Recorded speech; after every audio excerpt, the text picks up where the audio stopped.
o primeiro estrangeiro a ser eleito e reeleito prefeito de uma capital brasileira. Na primeira eleição que concorreu, saiu de menos de 1% das intenções de voto para uma vitória de quase 50% dos votos válidos. Reeleito com tranquilidade, renunciou ao cargo para disputar a eleição ao governo do estado e perdeu.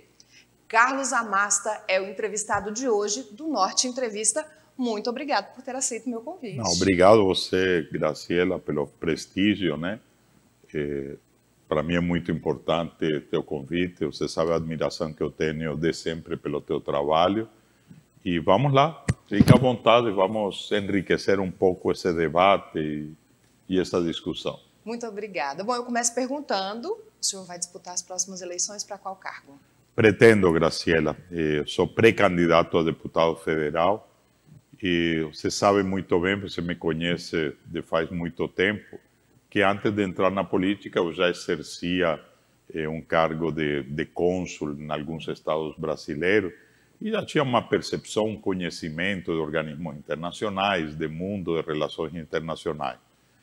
Sem dúvida, depois da experiência na Prefeitura de Palmas, abriu muito a minha visão do que tem de melhor no mundo para Palmas e para o Tocantins.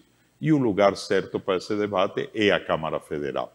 Eu tenho certeza que tenho muito para contribuir e vou trabalhar muito em prol desse sonho de fazer de Palmas a melhor cidade do mundo e de fazer do Tocantins, deixar de ser esse estado promissor e ser o estado realmente que entrega para a sua população as melhores oportunidades, a melhor qualidade de vida.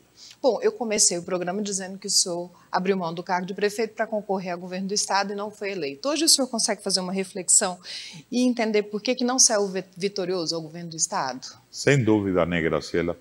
Primeiro e principal, quando cai o governador e entra o presidente da Assembleia e faz aquilo de contratar 30 mil pessoas e vai para o governo e se faz aquela eleição suplementar, foi muito ruim, né? Mudou totalmente a estratégia e depois de ter perdido a eleição suplementar, a gente sabia que ia disputar na ordinária para uma derrota, né? Ninguém em consciência tira alguém que foi eleito 70 dias atrás. Então, isso, sem lugar a dúvidas, foi o principal fator para a derrota. Depois, nessa eleição suplementar, que a gente começou com um fôlego maravilhoso à frente, no primeiro dia de campanha, você lembra, nós sofremos uma tragédia que foi impossível de recuperar, que foi aquele acidente trágico que ceifou a vida do Júnior Coimbra, que era nosso coordenador de campanha naquele interior, que conhecia todos os municípios, a liderança em todo lugar, e isso foi um baque muito forte, era uma campanha muito curta, a gente não teve condições anímicas de se recuperar daquele desastre. Isso também foi muito ruim naquele momento. E também a composição que a gente fez naquela eleição suplementar, que não era também aquilo que a gente desejava. O senhor se arrepende de ter renunciado para concorrer ao governo, já que a grande maioria só se afasta? E aí, se perdeu, volta para o cargo de novo. Em algum momento o senhor pensou assim, não devia ter renunciado? Não, Graciela, lembra de uma coisa que, aliás, é tremendamente injusto, né? Quem está no executivo, ele não tem essa chance de se afastar e disputar e voltar se perdeu. Aliás, nunca entendi por que o legislativo pode. O que é tremendamente injusto, né? Você vê uma coisa, na suplementar tinha 2 senadores disputando comigo e os 2 senadores não precisaram se afastar dos seus cargos para disputar. Lembra, o senador Vicentinho e a senadora Kátia disputaram aquela eleição suplementar com a gente. Aquilo é tremendamente injusto, né? Porque eles, com toda a máquina de seus gabinetes de Senado, disputavam com alguém que teve que renunciar à prefeitura. No caso executivo, você é obrigado a renunciar. O senhor não tinha essa opção. Não é opção, é obrigação. Mas hoje, avaliando, o senhor acha que era o momento certo de disputar o governo ou o senhor esperaria para disputar agora, por exemplo? Não, é o que eu te digo, mudou tudo, né? A decisão já estava tomada, a gente estava planejado para isso. E, de repente, uns dias antes do prazo, é quando o governador é cassado. Lembra que o governador foi cassado faltando 8 meses para o final do mandato.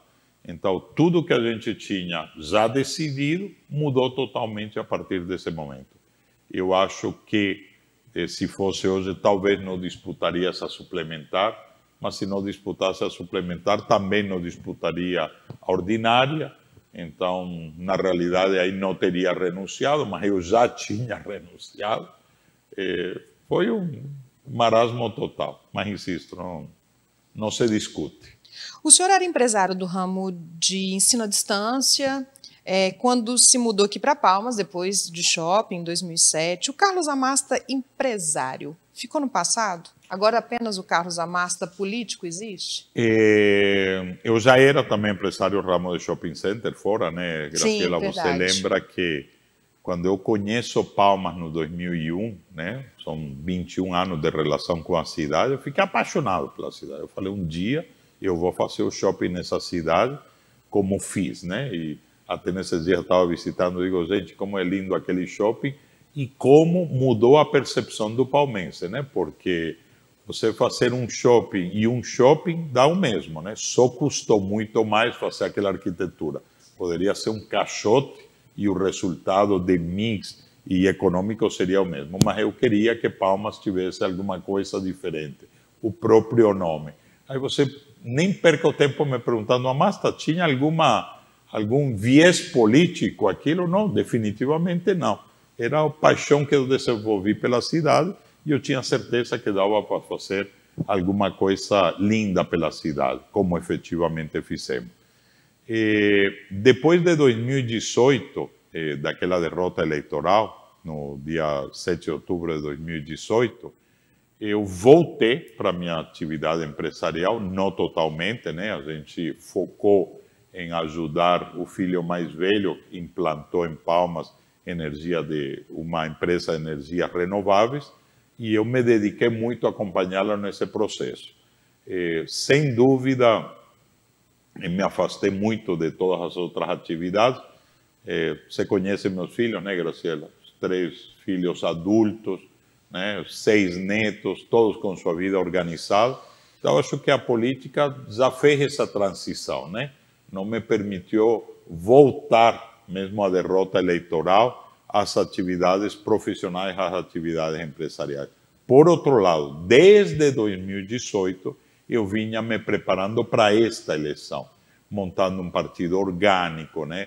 Tentando trazer as melhores figuras em torno de um projeto, e com uma alegria enorme, né? Com o fim das coligações, é uma coisa que me deixa muito feliz, com a chapa pura. Primeiro que a coligação, sempre achei que fosse um estelionato eleitoral, porque você votava em alguém e terminava elegendo uma pessoa de outro partido que nem de longe passava na tua cabeça que teu voto estava sendo transferido dessa maneira. Só para te simplificar, Graciela, em 2018, a gente fez 3 deputados federais na nossa coligação. O deputado Vicentinho Alves, o deputado Cires Damaso e a deputada Dulce Miranda. Você vê uma coisa, 3 deputados federais e o nosso companheiro de partido ficou de primeiro suplente. Então a gente não elegeu o nosso companheiro e elegeu 3 deputados federais de outro partido. Graças a Deus, uns dias atrás, o deputado Cires Damaso, com essa decisão de disputar o governo do Tocantins, abriu espaço para que o Thiago Andrino finalmente assumisse como deputado federal. E nessa eleição é totalmente diferente, é chapa pura. Então, todos os votos que forem para o nosso partido é exclusivamente para os nossos candidatos, que não são melhores do que ninguém, mas que foi construída uma chapa orgânica.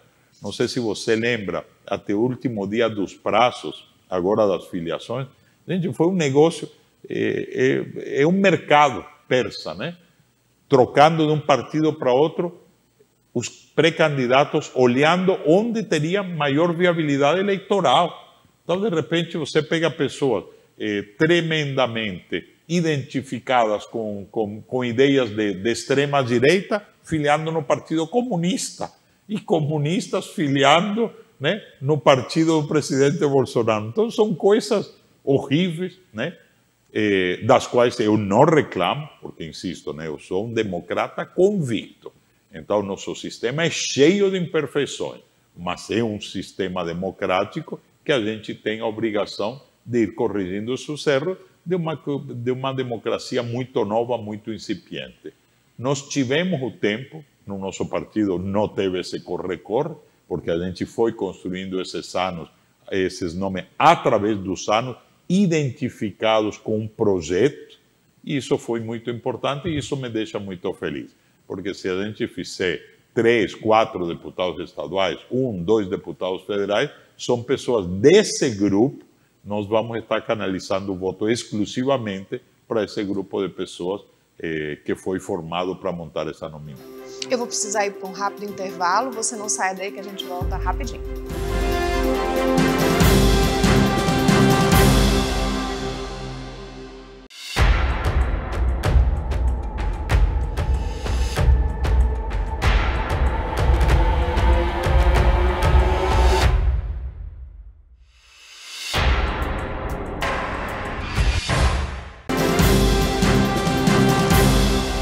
Estamos de volta, obrigada pela sua audiência. Hoje nosso entrevistado é o ex-prefeito Carlos Amasta. Bom, de aliada para inimiga. Eu queria saber em que momento essa relação com a sua ex-aliada Cíntia Ribeiro azedou. Deixa eu te falar uma coisa. Eu não tenho inimigos, faço questão de não cultivar inimizade. Eu tenho uma mágoa muito grande com a prefeita Cíntia. Bom, primeiro que nunca foi minha aliada, né? Ela nunca foi do nosso grupo. Justamente o que eu estava te falando, em 2016, na reeleição, a coligação fez com que o PSDB indicasse o vice-prefeito, e no caso, indicaram a hoje prefeita Cíntia. E eu vivo muito magoado, viu, Graciela, porque a gente trabalhou muito no planejamento estratégico da cidade, demais. A gente deixou projetos para tudo pronto, muito dinheiro em caixa para executar. E a minha única vaidade era ver que aquilo desse continuidade a esse trabalho. Infelizmente, houve uma interrupção abrupta e isso que me magoa, né? Porque não precisava ser um Amasta que estivesse no comando da prefeitura, mas todos aqueles projetos que foram construídos que fossem levados para frente, né? Olha só o que eu vou te falar. O secretário de Saúde, o Nécio, foi dispensado porque era Amasta. Eu peguei o telefone, falei com o governador no momento recém-eleito do Espírito Santo, Casagrande, falei, governador, tenho para você o melhor secretário de saúde do mundo. Olha só, governador do Espírito Santo, um dos estados mais desenvolvidos do Brasil, me disse, deixa eu conversar com ele. E foi assim, e foi nomeado secretário de saúde do Espírito Santo. Hoje, o governador Casagrande tem uma reeleição muito, muito possível, e em grande parte ao trabalho que o Nécio fez como secretário de saúde. Pasme ainda, no mês passado, o Nécio assumiu como presidente do CONAS. Então, o órgão, o comando de todos os secretários de saúde do Brasil, o nosso ex-secretário de saúde está hoje no comando e não servia para ser secretário de saúde de Palmas, né? Então, ele não era Amasta, ele era saúde. O professor Danilo não era Amasta, era educação. E eu sentia muito orgulho de ter a melhor educação do Brasil. Eu tinha muito orgulho de ver que as pessoas de todos os níveis sociais, dos mais pobres aos mais ricos, tivessem orgulho de uma UPA e me falarem que preferiam ir na UPA do que no particular por causa dos serviços que prestavam. Nem preciso falar a situação em que estão hoje nos postos de saúde, nossas UPAs, nossos serviços. Isso é muito triste, né? Porque eu só sonhava ver a Palmas indo para frente, né? E deu uma parada, mas tudo bem. A pergunta vai parecer redundante, mas eu queria muito que o senhor me falasse como o senhor avalia o governo dela. Existe alguma nota abaixo de 0? O senhor é quem sabe. Não, gente, é 0.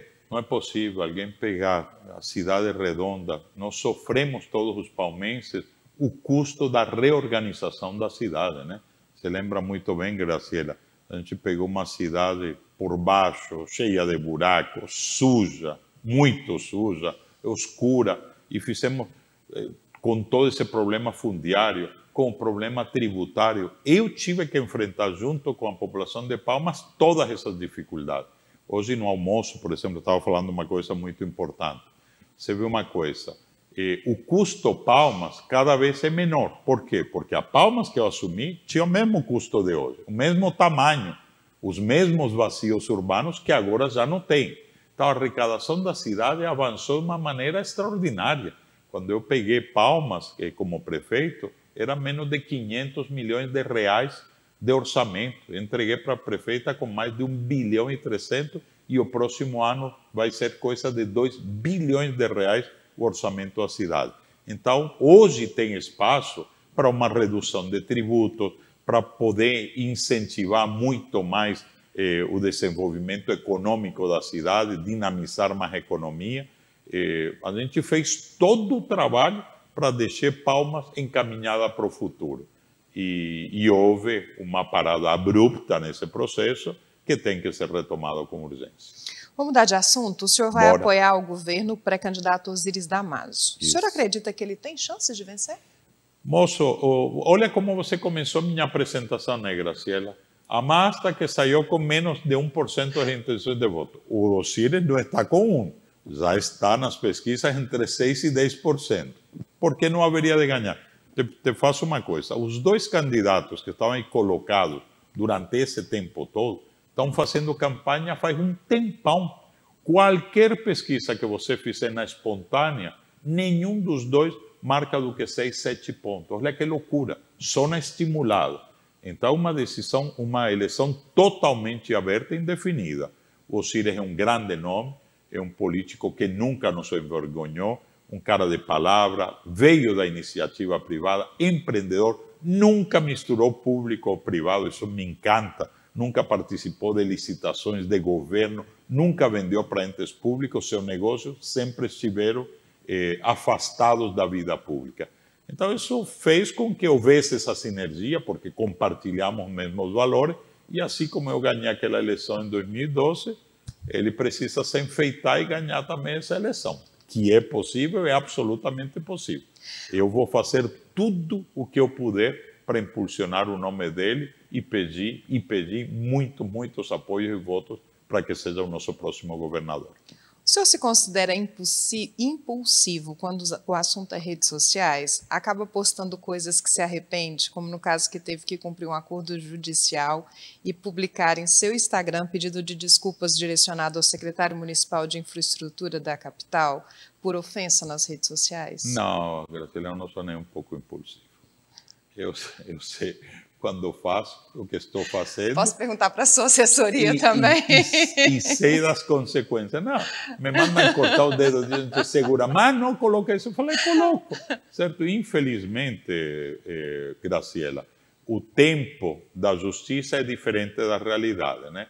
Então, quando eu abro a boca e falo demais, como você prova? Meu Deus do céu, os processos são tremendamente complexos. Então, a gente termina caindo nessas armadilhas e tem que pedir desculpa. Parte da população não vê com bons olhos a candidatura do ex-técnico Luxemburgo pelo Tocantins, apesar dele ter negócios aqui, vale ressaltar. Já o senhor apoia o nome dele para o Senado. Por que o senhor defende o nome dele? Graciela, olha que coisa redundante. Você falou o primeiro estrangeiro eleito. E eu posso perguntar, olha, não tenho vaidade nenhuma. Fui um péssimo político, mas fui um excelente prefeito. Moço, se você pega Luxemburgo, o Luxemburgo foi técnico do Real Madrid. Você imagina ele chegar lá no Real Madrid e o dono do time falar, você só pode contratar madrilenhos para jogar no time. Time de estrela, né? Contratar os melhores do mundo, inclusive brasileiros jogando nesse time. Então, fazer gestão pública é você juntar os melhores, é juntar um time de primeiríssima qualidade. Obviamente que quando você tem gente da terra nessa condição, a oportunidade deve ser para o homem da terra. Agora, vamos lá. Por exemplo, quando a gente criou o Instituto de Planejamento Urbano de Curitiba, aqui não tinha ninguém com condições de exercer esse papel. Eu trouxe o ex-presidente do Instituto de Planejamento Urbano de Curitiba. Você acha que tinha alguém melhor para trazer do que ele? Então a gente montou um time de estrelas, e assim como o Wanderley, sem lugar a dúvida, é uma estrela, né? Uma pessoa de muito sucesso profissional, e essa xenofobia não cabe. A gente precisa entender o que ele pode fazer pelo nosso Tocantins e pelo nosso Brasil, e não onde nasceu, onde não nasceu, porque, como você mesma disse, ele já tem uma longa história com o Tocantins, longa, né? Inclusive de investimentos e de permanência na nossa cidade. O nosso tempo acabou, o Wesley já me avisou, mas eu preciso fazer 2 perguntas e preciso que o senhor me fale só sim ou não, pode ser? Pronto. Alguma chance de se coligar com os Abreu? Segunda? Sim ou não? Não, segunda, rápido, que o tempo é curto. O senhor ainda tem o sonho de ser governador do estado? Terceira? Só essas 2. Ai, moço. Vamos, nosso tempo acabou. Sim, sim. Sim, de se coligar, sim? Sim, sim. E ser governador também? Sim. Muito obrigada pela entrevista, muito obrigada por ter vindo ao Norte Entrevista. Essa é muita maldade tua, guardar o finzinho do tempo para eu não ter tempo de Wesley explicar a minha que avisou resposta. que agora Obrigado, acabou o Wesley, tempo. te amo. Tá bom. Depois vou precisar o tempo para explicar isso. Está de portas abertas para você voltar sempre que quiser, Amém, Amasta. amém. Muito obrigada. E para Obrigado você, você, muito Graciela. obrigada pela audiência e até sábado que vem.